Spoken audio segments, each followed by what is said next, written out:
Energy Reality, la qualité à petit prix. Ireo fanaka manara-penitra sy amin'ny endry miavaka ao amin'ny Tendancy Reality miaraka amin'ny Logité. Tech Supreme Center, BE Box 501, 4e étage. Vous présente Fromage Tima apporte de la joie et de l'énergie pour toute la famille dans le JT. Tima est toujours là. Crée ton style avec Tur Sergio. Ny bijouterie Tur Sergio manolotra anao.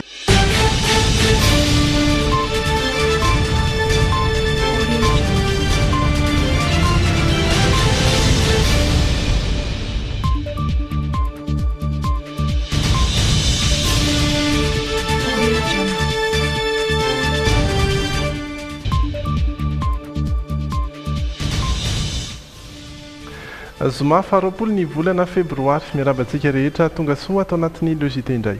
Raha baina tokoa ianao pijery ary dia saina ianao tsy saraka aminay hatramin'ny farany ity logité ity. Ao anatin'ny tapany faharoa isika hiaraka amin'ny Francis Turbo, ireto kosa ny lohateny miandratsika ao amin'ny androany.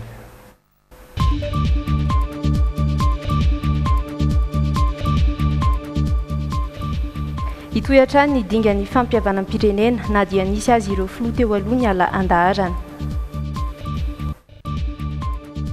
Hippocampe 3 arivo no sarina teny amin'ny seranam-piaramanidina Ivato, Omaly. Manomboka ny fanamboaran-dalana indrindra fa ny fanavaozana ireo izay efa simba tanteraka. Ao anatin'ny tranga tsy miaro ireo mpandika lalàna ireo zandary ao anatin'ny raharaha G6. Fantatry ny olona ve ny lalam-pirenena eto Madagasikara fanontaniana ao anatin'ny Oianao. Tantarana mpiragazy kosa no hita ao anatin'ny portrait. Ary ny hafakely no hitondrana anao tantarana tovovavy iray izay mivelona amin'ny fisafisafoana olona.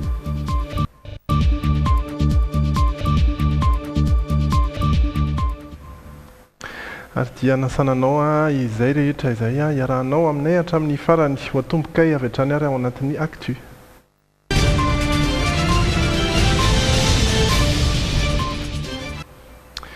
Namoaka ny didy momba ireo sata manokany ho an'ireo vondrom-paritra ny HCC androany io arivo io no nivoaka ity didy ity ary voalazan'izy ireo fa tsy mifanaraka amin'ny lalam-pandrenana ireo sata manokany ny vondrom-paritra ireo ary tafitra ao anatin'izany mazava ho azy ny fizarazarana n'Antananarivo fa ny teboka telo no nambaran'ny HCC fanazavana izay tsy fifanarahana amin'ny lalam-pandrenana izay fa nohitohinana ny demokrasia ohatra amin'ny voalohany nambaran'izy ireo amin'ny teny frantsay ny faniliana ireo kandida lohan'ny lisitra tsy lany be ny tanàna eo amin'ny fizarana ny sezan'ny mpanolotsaina eo anatin'ny commune Antananarivo.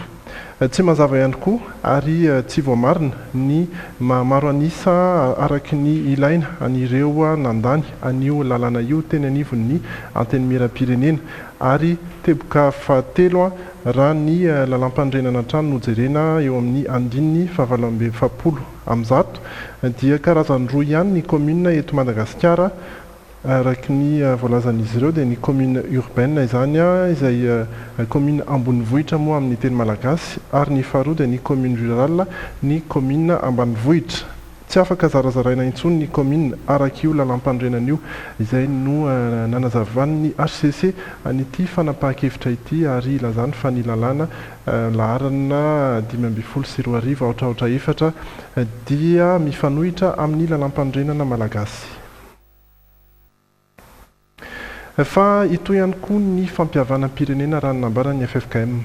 Tsy ampiverin-dalana ny fampihavanam-pirenena izay tarihin'izy ireo indrindra ny fialan'ny profesora Zafy Albert sy ny filohan-teteza mita teo aloha Andry Rajoelina raha nambaran'ny FFKM io maraina io hitoy ny fipakana izay dingan'ny fampihavanana izay any amin'ireo faritra Iranosy efa voavolavola raha teo ireo rehetra hitondrana io fampihavanam-pirenena io mialohany nampionana azy mirala ka tsy ampandringa ny dingana mbola atao ny fiemoran'ny sasany ao anatin'izay dingan'ny fampihavanana izay mitatitra ny sary Stéphane Rakotomalala.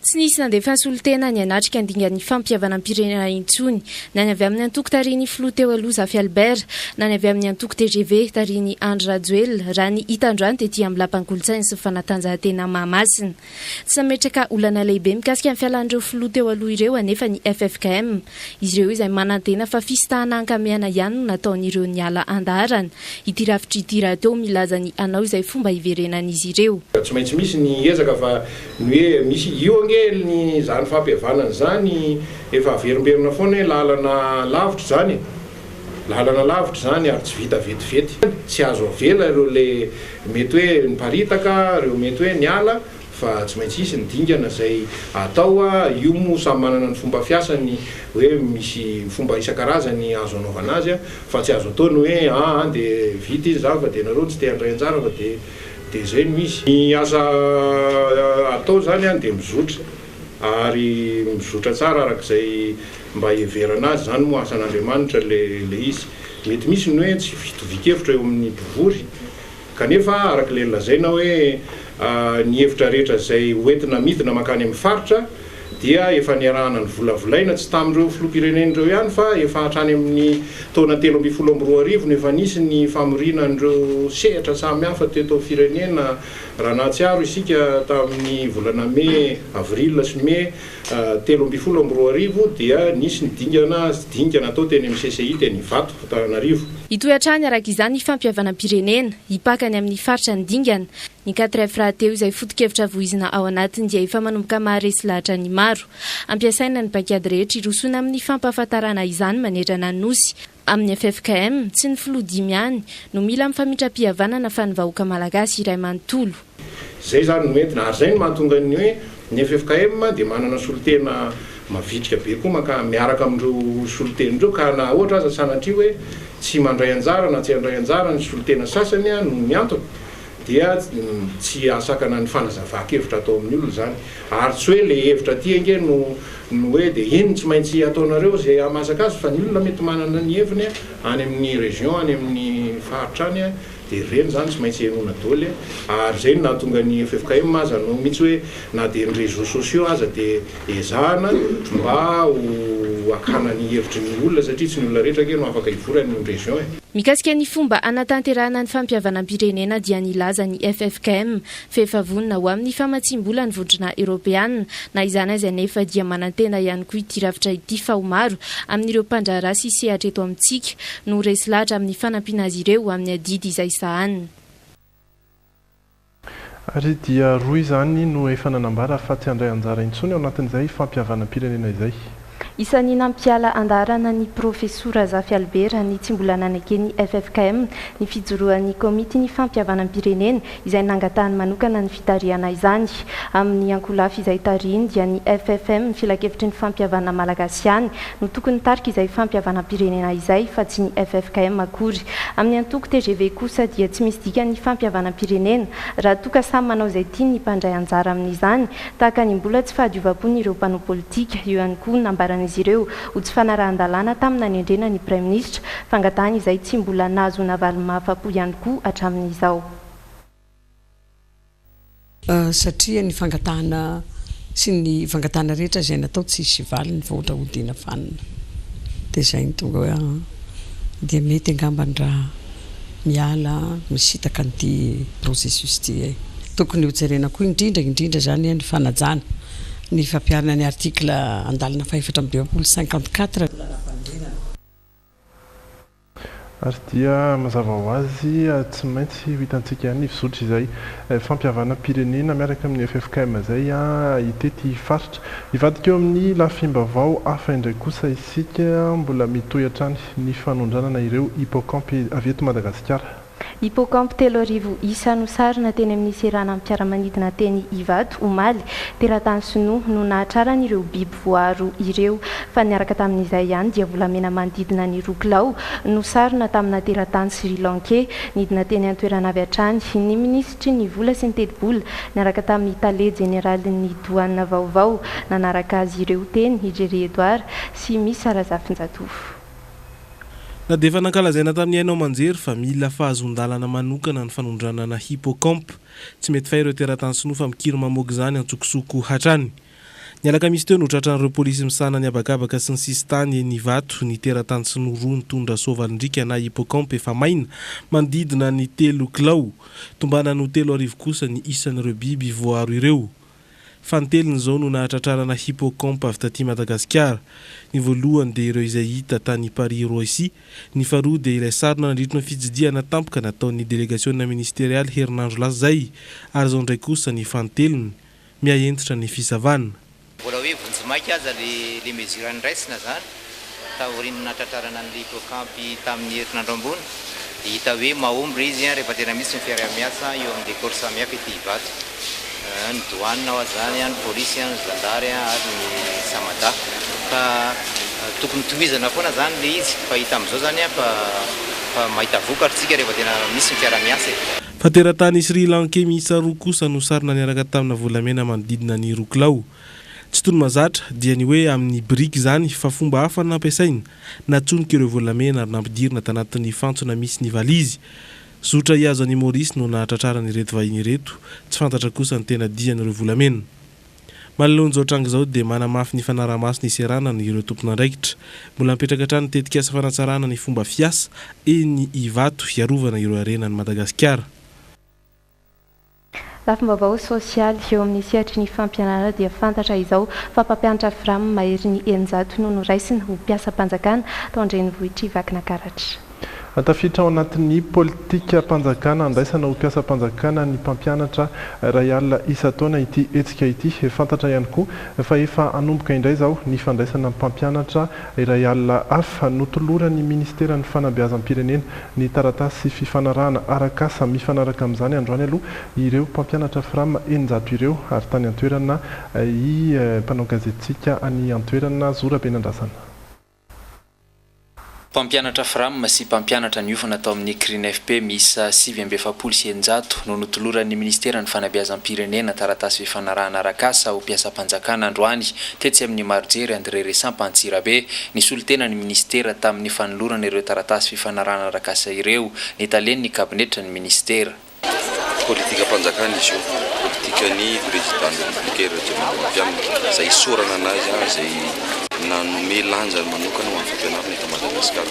Ny anamaivanana ny vesatra arabola ho an'ireo fianakaviana amin'ny fampianaran-janaka no antony nanaova ny fanjakana ezaka amin'ny fandraisana ho mpiasa-panjakana mpampianatra FRAM misy iray alina manerana ny nosy. Ireo mpampianatra FRAM ireo zany raha natoa andray mandeha teo zao izy akoho ny fanjakana manomboka izao zareo zany dia mikarakara ny taratasy eo anivon'ny finansa azahoan'zareo ny matriculany sy azahoany ny karama mampiasa-panjakana azy.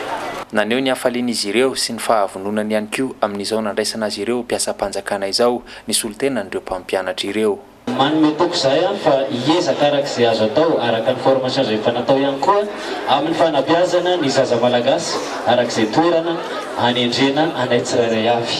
Hiroso amin'ny fandraisana ho mpiasa-panjakana mpampianatra iray alina hafa indray ny ministera aoriana izao mety izy fiovana kely anefa ny fepetra andraisana azy ireo raha ny fanazavana. Tsy misy jerena ny ancienneté-n'ireo olona ireo fa mety misy fepetra hafa koa hiditra satria zany mety misy possible zany misy zapy hafa zany tsy nahazo mpampianatra mihitsy. Hatramin'ny taona 3,790 moa raha nambaran'ny talen'ny kabinetra ny ministeran'ny fanabeazam-pirenena no nisin'ireo mpampianatra karamainy ny ray aman-dren'ny mpianatra voalohany teto Madagasikara. Hijanona any antoerana ihany sika amin'izay sehatry ny fampianarana izay dia mitohy ny fampitaovan'ny ministeran'ny fanabeazam-pirenena ny tablette ho an'ireo lycée eto Madagasikara. Ny lycée André Resampa indray androany no notolorany ministera tablette miisa 10 ho fampianarana azy ireo anaraka ny toetrandro ny fanabeazana eto Madagasikara.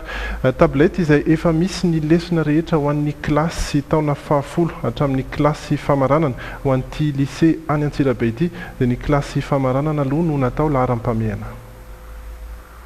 Notoloran'ny ministeran'ny fanabeazam-pirenena tablette miisa 10 ny Marjery André Resampantsirabe nanolotra ireo fitaovan'ireo an'ity Marjery ity androany ny talen'ny kabinetra ny ministeran'ny fanabeazam-pirenena. Tablette raha mafantatsika amin'izao fotoana itenenantsika zao efa mihazakazaka be ny teknôlôjia any amin'ny hitan-dranomasina ny rehetrarehetra firenena malotsy rehetrarehetra hatrany amin'ny farany kely indrindra dia efa vita amin'izany hoe éducation numérique zany. Izay no tonga ny fitondram-panjakana amin'izao nanao ny fizarana pamflety ho an'ny lycée. Ny IPP koa efa misy mahazo daholo izay fiaraha-miasa tamin'ny Orange ny IPP ity fiaraha-miasa ministère ny communication. Maro ny tombony ho azon'ny mpianatra amin'ny fampiasana ireto tablety ireto raha ny fanazavan'ny Italiany ny kabinetra ny ministera. Aty amin'ny lycée sady izy dia efa afaka manao recherche misy documenté. Tsy fantako ngamba ny anareo fa ny anay zao teny amin'ny université zay vao hoe mikitika an'izany hoe internet zany. Efa manana ny fandaminany manokana ny amin'ny fampiasana ireto fitaovana vaovao ireto ny Marojery André Resampa Antsirabe. Ireny tablety zay natolotra ho an'ny sekoly androany ireny dia tena izahanay tokoa ho ampiasana anatsarana an'izay avolenta ny fahalalan'ny ankizy zay koa. Ka izy ireo zany raha ny tena marina dia atao ohatran'ny any amin'ny biblioteka. Zany hoe misy ankizy terminalina zany no tena hoe lohalara amin'ny fampiasan'izy ireny amin'ny fanatsarana ny fahalalany alimany ny baccalauréat. Marojery roa ihany moa no nahazo tablety ho an'ny fakitra vakina karatra. Izay moa zany eto amin'ny Marojery André Resampa dia miasa manao zava-pandroso dia raha mahita moa ny olona fa tokony miendrika anay ny ampiana dia mino zay fa noho izay ezaka nataon'ny Marojery zay no nisafidianan'ny ministera. Efa nampiofana mpianatra 50 hampianatra indray ireo namany amin'ny fikirakirana ireto tablety ireto ny Marojery André Resampa raha ny fanazavan'ny Italiany. Mifandraika amin'izay fampianaran'izay hatrany eto Antananarivo indray kosa dia nitsidika ny EPP Analamahitsy ny ministra ny serasera. Ny olana ara-tsakafo no isan'ny sakana goavana amin'ny tsy fahavitan'ny mpianatra ny fianarany raha nidinika ny fanaovan'ny ministra sy ireo tompon'andraikitra teo amin'izay sekoly izay androany teny amin'ny EPP Analamahitsy indrindra i Ainany Irina Ratsimbazafy misy Razafinjatovo. Mpianatra avy amin'ny fianakaviana sahirana ara-pivelomana sy mahantra ny ankamaroan'ireo mpianatra amin'ny EPP raha ny fanazavany ny tompon'andraikitra ity EPP eto Analamahitsy ity. Noho io antony io dia maro amin'ireo ankizy no tsy ampy sakafo ka reraka ary tsy mifantoka rehefa any am-pianarana. Efa ela nefa no tsy nisy ny cantine scolaire teto amin'ity sekoly ity hanomezana sakafo ireo mpianatra izay tena mila izany. Io zany anisy ny cantine scolaire c'était en 2007-2008 angamban'izay dia tapitra moa satria Nutrimad zany ny mpamasy anay tamin'izany fotoana izany sy ny cantine scolaire satria warina moa dia misy tsindraindray sy omeny ministère mène dia tsisy tsony moa izy a. Ny safidy ity sekolim-panjakana ity ny ministra ny serasera sy ny fifandraisana amin'ny androm-panjakana ho anaovana asa fanadiovana ary ho ampiana amin'ny fanamariana ny andron'ny sekoly amin'ity taona ity. Ny mpianatra ankehitriny no hitantana ny firenena raha ampitso raha ny fanazavany ary tsy azo atao ambany zavatra ny mpianatra na dia amin'ny sekolim-panjakana azy ireo no mianatra ary ny mpianatra amin'izao fotoana no hitantana ny fanjakana afaka ataona vitsy. Mananteny izahay fa tsy izao ihany no andalovana eto fa hotohizana maharitraritra raha tsy hoe amin'ity taon'ity mihitsy zany no hoezahana hifanotrona amin'ity EPP ity.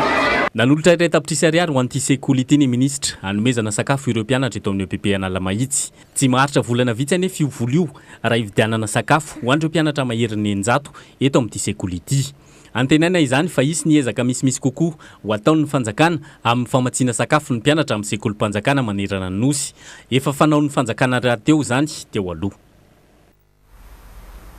Mahery ny arivo ny zazavatsy ny fikambana mpanao asa soa enfant du soleil sakafo ary mahery ny efajato ireo zaza sahany amin'izao fotoana miara-miasa amin'ny polisy misahana zaza tsy ampy taona sy ny fitsarana izy ireo mba ahafahany manohy ny asany eto amintsika.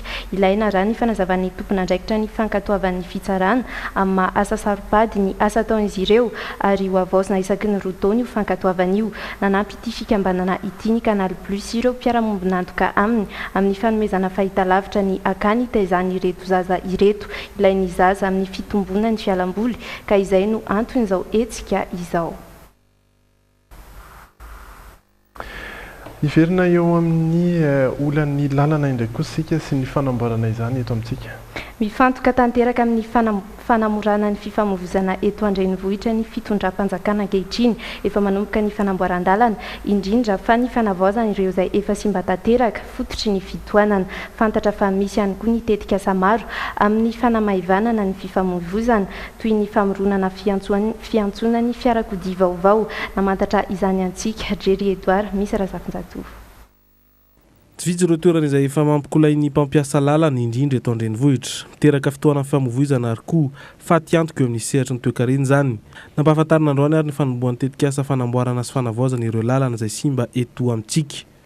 Karazana hoe axe secondaire tsy dia mila fitaovana lehibe toninina nefa mila atao manara-penitra ihany kosa nefa ny zavatra fanaovana azy satria vola no mivoaka amin'izy.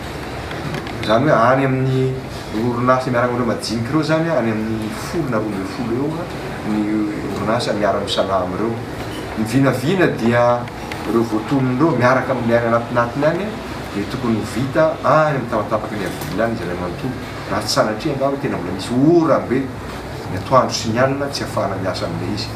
Hiteraka fanelingelenana eo amin'ny fifamoivoizana izany fanamboarana zany tsy afaka atao amin'ny alina ny asa noho ny rotsakorana manantena fiara-miasa sy fahatonina avy amin'ny mpampiasa lalana ny amin'ny vokatry ny fanelingelenana hateraky ny asa sahady ny eo anivon'ny ministeram-panjakana.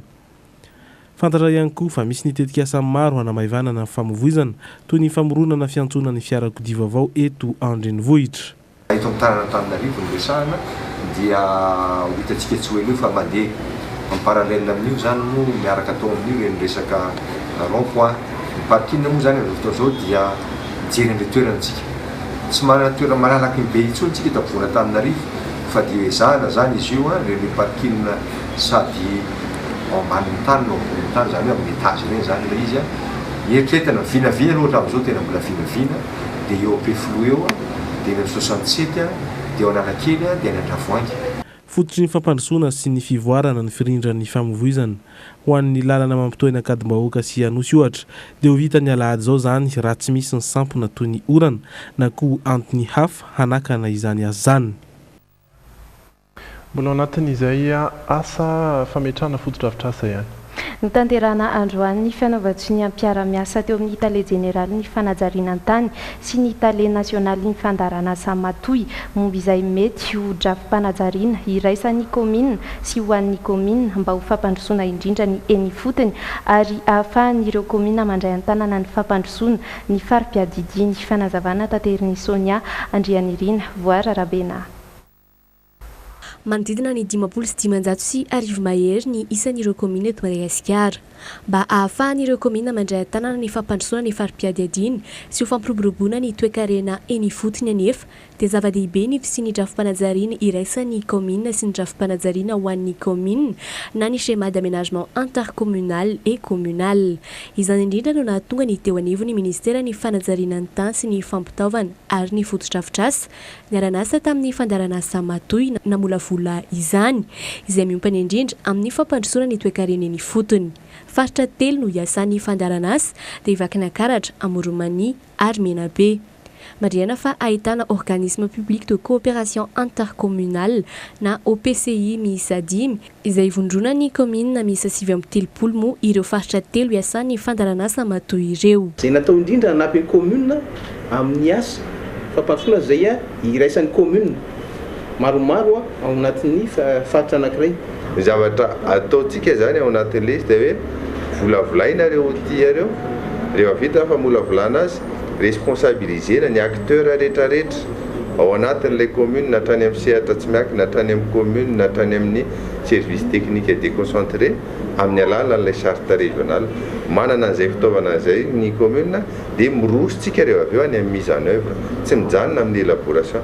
Androany moa no nantanterana ny fifanovantsonia ho fifanarahan'ny-piara-miasa teo amin'ny Itale Jeneraly ny fanajariana ny tany sy ny Itale Nasionaly ny fandaran'asa Matoy momba izay drafi-panajariana iraisan'ny komina sy ho an'ny komina izay.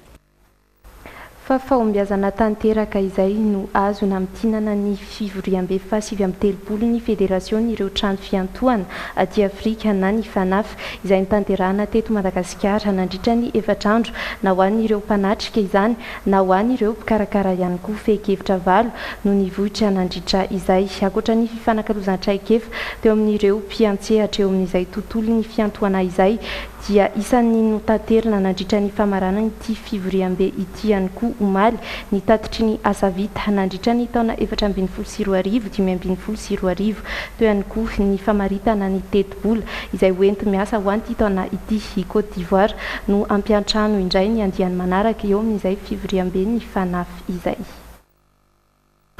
Ny ihany koa ny antsika iampita hiato kely afaka fotoana fohy isika dia hiaraka amin'ny Francis Turbo mbola misy olana ihany azy eo amin'ny fifamoivoizana antenantsika ny fahatongavany afaka fotoana fohy iresaka ihany koa isika ny trangam-piarahamonina ny Oyanao sy ny Asolita aoriny tokam-barotra.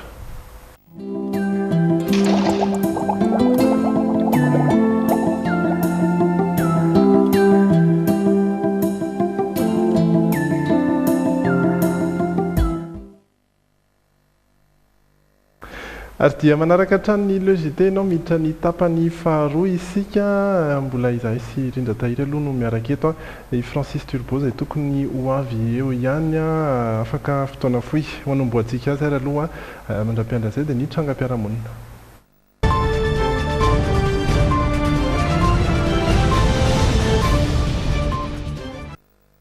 Mahakasika ny raharaha G6 tsy manakana velively ny tanterahany fanadihadiana mikasika izay raharaha G6 izay ny avy eo anivon'ny zandarmaria pirenena nanambara ihany koa moa izy ireo fa tsy miara-dalana sy miray tsokombakomba amin'ireo izay mandika lalàna sy araka izany ny fepetra ho raisin'ny zandarmaria pirenena amin'ity tranga sy raharaha G6 ity. Voaka tamin'ny fanginana ny zandarmaria pirenena manoloana ny tranga mahavoaroroy zandary sy tamina raharaha fandrobana mpandraharaha tany Tomasina. Namela malalaka haditrany ny polisy na natanteraka ny asan'izy ireo. Efa baiko avy amin'ireo tompon'andraikitra ambony raha teo ny tokony hamaizana ireo mandika lalàna tsy hanavahina na iza izy ireo. Tondra fanazavana ny général de brigade Rakoto Arson Anthony talen'ny sampana filaminana sy filambaovao eo anivon'ny zandarmaria pirenena. Io moa zany efa mifanarahana zavatra efa iainana isana amin'ny sanaro ny eto amin'ny gendarmerie fa hatramin'izay resaka corporatisme tsy misy. Efa mazava mibaiko ndreo olona voatanisako teo reo hoe zay mandika lalàna zay manao tsy mety dia tsy maintsy saziana, zay mandika lalàna dia tsy maintsy enjehana amin'ny fandikan-dalàna zay ataony, responsable ny tsirairay amin'ny zavatra zay ataony. Manoloana izany indrindra dia efa nandray fepetra hentitra ny zandary na amin'ny famaizan'ireo nandika lalàna na koa ny fananaran'ireo zandary am-perinasa tamin'ny alalan'ny reprise en main. Tsy ny G6 ihany na dia tany amin'ny G6 ary nanomboana anazy tany mitobon'ny G6 nanomboana ny reprise en main izay nitaritin'ny andriamatoa général commandant gendarmerie pirenena fa ny zandary rehetra isaky ny kaserna ary efa manomboka ihany koa raha zao any amin'ny faritany ny commandant gendarmerie fa nanomboka an'izany amin'ny faritany Mahajanga. Mbola mitohy zavatra io. Ino moa zany fa karazana rappel à l'ordre io. Rappel à l'ordre zay efa fatao foana koa isa matetitetike rappel à l'ordre satria BDB loatra zany le zavatra navoaroan'ny gendarmerie tatoato dia natonga resaka BDB. Hatreto dia mbola ireo zandary G6 telo lahy izay mpiambina manokana lehibe na androm-panjakana ambony sy zandary manamboninahitra lieutenant Rola miasa eny amin'ny sampana heloka bevava no voatazona vonjomaika Entsiafa. Tsy mbola voafaritra aloha ny daty hanatanterahana ny fitsarana. Tsy ahivina fa miisa 13 zao ireo voaroroy ankoatra ireo izay mbola karoy na anoany. Raharaha G6 izay mbola mitohy hatrany fa ny raharaha kidnapping ny Toliary indray kosa dia mbola tsy navotsitra, mbola amin'ny toerana izay hitazomana azy Hossein Avarali ilay zazalahy 12 taona izay nisy nakankeriny mizaka ny zom-pirenena frantsay izy ary teratany karana. Olona 3 no fantatra fa efa nosamborina mikasika n'ity raharaha ity indrindra mitohy ny famotorana izay ho ataon'ny polisy any Toliary hatrany manara-maso akaiky ihany koa ny fivarantedra raha ireo mpitandro filaminana frantsay araky ny efa namafisin'ny masoivo frantsay miasa eto amintsika. Izay ny amin'ny tranga hidirantsika indray ary ny Oyanao.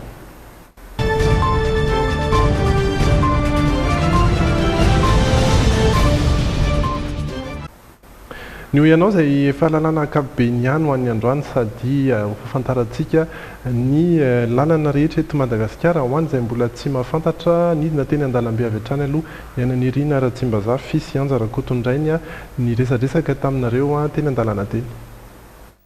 Misy lalam-pireneny reto na route nationale dia fantarinao hoe aiza makaiza le zay lalam-pireneny zay dia inona ny anaran'le tanàna ampifandraisan reto lalam-pireneny reto. Lalam-pirenena fahaenina dia lalam-pirenena fahafito. Route nationale numéro 6 dia route nationale numéro 7. Numéro 6 Mbomanarina zao iny Mbomanarina moa zany numéro 6 dia route Ramainga Mbomanarina dia makany Majunga 7 tsy fantatro. Reny sisy Mazanga. Mazanga Antananarivo. Sety Toliara Antananarivo. Ny fahafito ihany ny fantatro zao ny makany Antsirabe. Dia miala izy makany Antsirabe. Miala eto Antananarivo makany Antsirabe. Eo Antsirabe zany ny farany lalana. Ny Menatsimoka. Treo Fianarantsoa ngamba fahalalako azy. Ny lalam-pirenena fahafito. Lalam-pirenena fahafito mandeha makany Tana makany Fianaratsoa. Ary fahaenina. Ny fahaenina zao tena. Tsy takosika. Fa raha fahitanao azy eo dia mety hoe aiza ny RN7 zany mampitohy amin'ny Antananarivo makaiza. Tena sarotra amiko hoe tsy ny aminavina azy fa tsy haiko. Makantsomandi dia le iny zay le RN7. Le 7. RN7 tsiro mandidy atraiza Antananarivo tsiro mandidy. Ia. Tsiro mandidy ary le RN6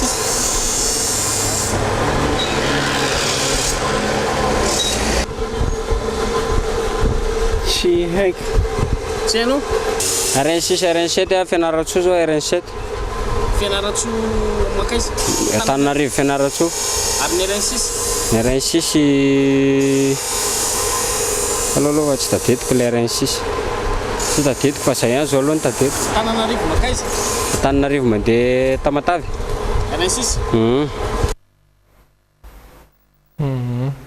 dia omenantsika ihany moa zany ny tena valy-marina ny RN6 lalam-pirenena fahaenina dia mampitohy an'ny Antsiranana hatreo Ambondromamy izay no marimarina kokoa any avaratra zany izy ity ary mirefy 4,700 kilometatra ny RN7 maromarianina reo nahita azy teo 700 kilometatra ny alavany ary mampitohy Antananarivo sy Toliary arak'izay voalazay marina fa mandalo any amin'ny Antsirabe izy ary mitohy hatrany atsimo andrefana hatrany Toliary ihany dia izay ny amin'iny hoy-anao iny mino izay fa dia nafantampatatra bebe koa an'izay mety mbola tsy nafantatra ny lalam-pirenena isika rehetra iresaka indray ary ny portrait.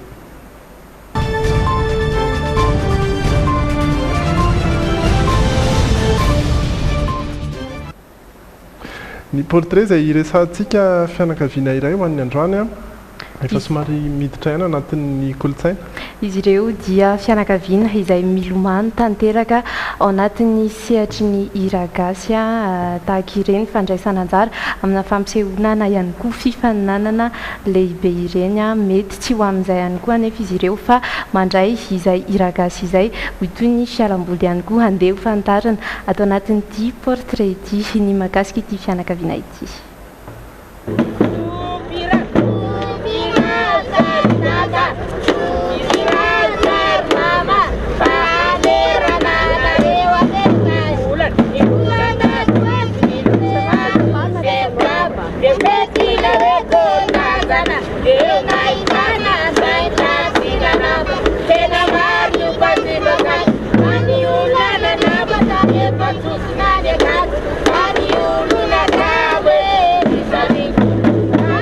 Na ireo mpandalo, na ireo anaty taxi be, na ireo mpivarotra dia samy sondriana sy vahalalana avokoa miaino ny fivetesana izy efa mianaka ao anatiny Tarikara Marceline izato hira gasy ety Andohana Analakely.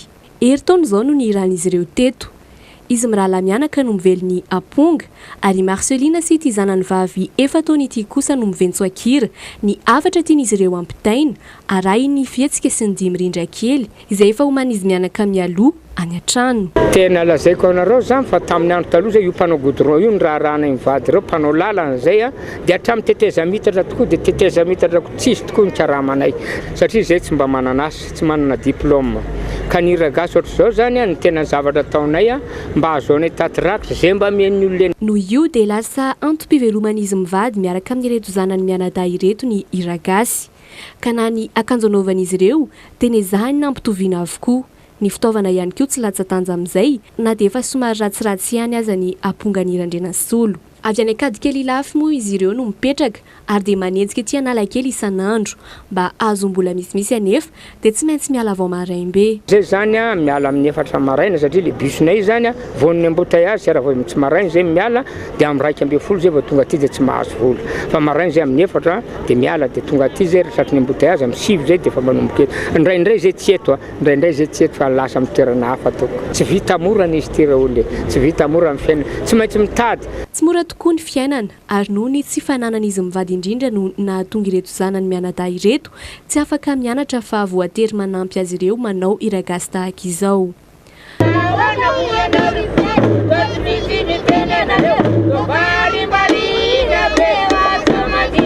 Zao tsy mianatra zay mihitsy ny tena problema mahatonga anay manao an'izao tsy mianatra zao fa ny zavatra mampahagaga ny ankizy dia mahay ho azy ay na io vele ponga ny zazalahy kely efa 1 taona io na io irany zazakely efa taona io dia ainy ho azy io zay roa mitsara mitsatroka mila efa makoloha mianatra nefa ny azy ainy tena ny ankizy zany dia marani-tsaina ny lehibe to.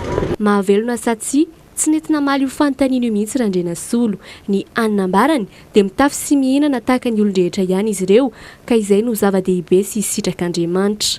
7 taona izao i Randrenasolo ary 10 taona kosa i Marcelina vadiny ary 7 menadany zanak'izy ireo ankehitriny.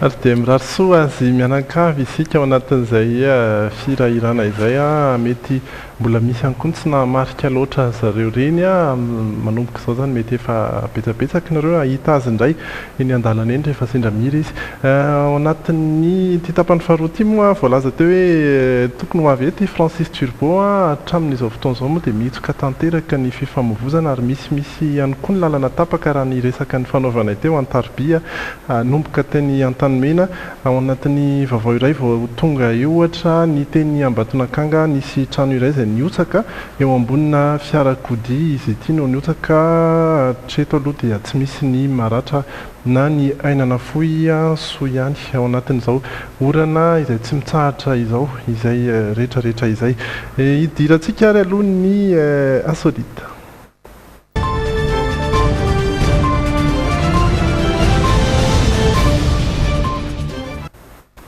Iresahana kely an'ity vehivavy iray izay manao asa somary miavaka nefa asa tena mahavelona azy tokoa izy ity safosafo no mety azo andikana azy raha amin'ny teny malagasy amin'ny teny frantsay dia hoe câlin zany hoe karazana safosafo sy famihina ihany moa zany izay teny roa zay no mikambana amin'ny teny iray ary dia notazomitsika aloha ilay hoe câlin angamba mazava azy kokoa izy dia mivelona tanteraka ao amin'izay hoe fanaovana câlin ny olona izay mandray vola izy tsy misy anefa ny hoe makorelina na mpivaritena nyity vehivavy ity raha ny fanazavany satria dia mijanona eo amin'ny safosafo fotsiny ihany zavatra atao ny sary angamba no anazava azy bebe koa.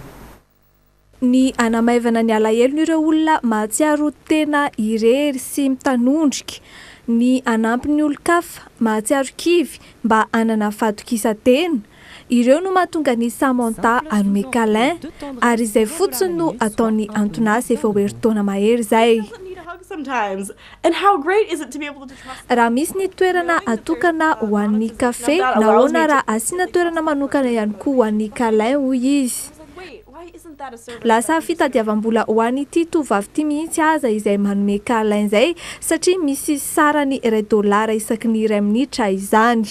Manana safidy tsara kosa ny mpanjifa eo amin'ny faharetan'ny fotoana anaovana izay kalain izay. 12 minitra izay fepotona izay farafahakeliny, adiny 5 kosa ela indrindra. Misy amin'ireo karazan'olona mila kalain no manana fahasembanana ara-batana na ihany koa manana olana eo amin'ny lafin'ny fihetsem-po raha ny fitantaran'ny Samantha. Efa manana toerana manokana andraisana ny mpanjifa mila kalain mihitsy Samantha any Portland.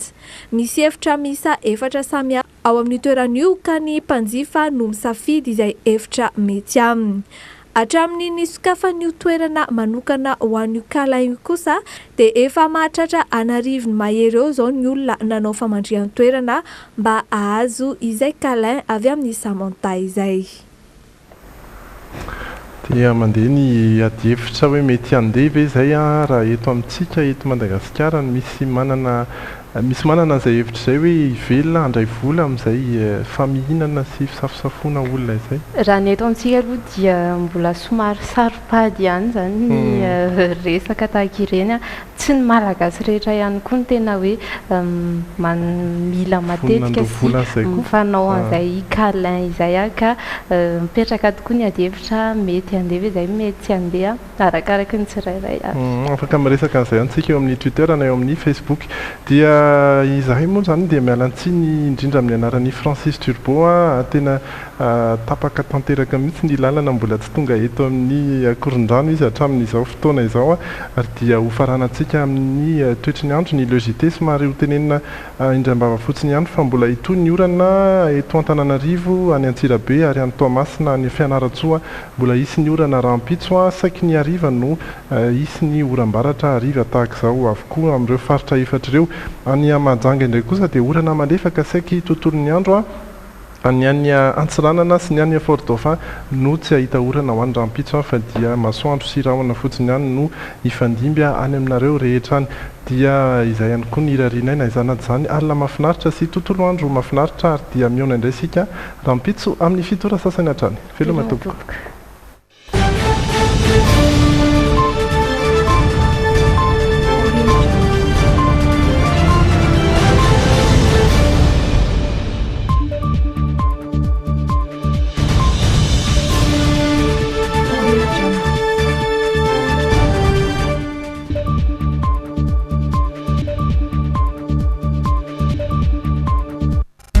Tech Supreme Center, BRFK Box 501, 4e étage.